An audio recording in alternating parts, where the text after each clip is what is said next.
दिनांक 10 जुलै 2017 रोजी प्रक्षेपित झालेल्या काहेदिया परदेस कार्यक्रमामध्ये शिव आणि गौरी एकत्रितपणे आपल्या खोलीत झोपल्याचं पाहून शिवच्या आईला आश्चर्य वाटतं.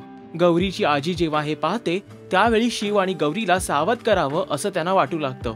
त्याच वेळी शिवची आई या परिस्थितीचा गैरफायदा घेण्याचं ठरवते. म्हणजेच हीच गोष्ट आपल्या सासूला सांगून गौरीच्या आजीला खोट्यात पाडायचं असं त्यांचा डाव असतो. जेव्हा त्या आपल्या सासूकडे जाऊन याबद्दल सांगू लागतात त्यावेळी त्या शिवच्या आईवर चिडतात, कारण त्यांनी देवपूजेत व्यत्यय आणलेला असतो.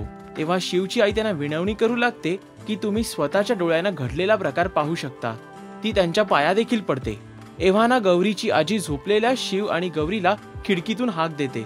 मात्र दोघेही गाढ झोपेत असतात. त्यामुळे त्या दोघांना उठण्याचा अनेक तऱ्हा त्या आजमावून पाहतात, पण काही केल्या दोघांना जाग येत नाही.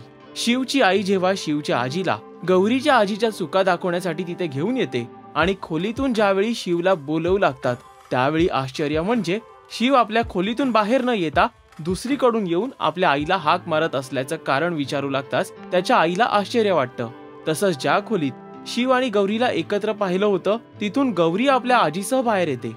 शिवची आजी आपल्या सुनेच्या या वर्तनावर नाराज होऊन कट कारस्थानं रचल्याचा आरोप ठेवते. या सगळ्यामुळे शिवची आई संतापलेली असते आणि तिला कळत नाही की असं का घडलं असावं. मुंबईत गौरीचे वडील गौरीसाठी बनारसला गिफ्ट पाठवण्याची तयारी करत असतात. निशाला याबाबत जेव्हा कळतं त्यावेळी ती संतापून मनाशी ठरवते की हे गिफ्ट गौरीपर्यंत पोहोचूच द्यायचे नाही.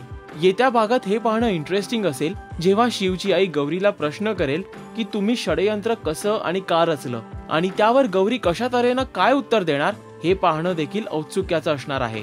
त्यासाठी पाहत रहा ही मालिका फक्त झी मराठी वाहिनीवर रात्री 9 वाजता आणि मराठी मालिकांच्या अपडेटसाठी पहा फक्त मराठी शोबस.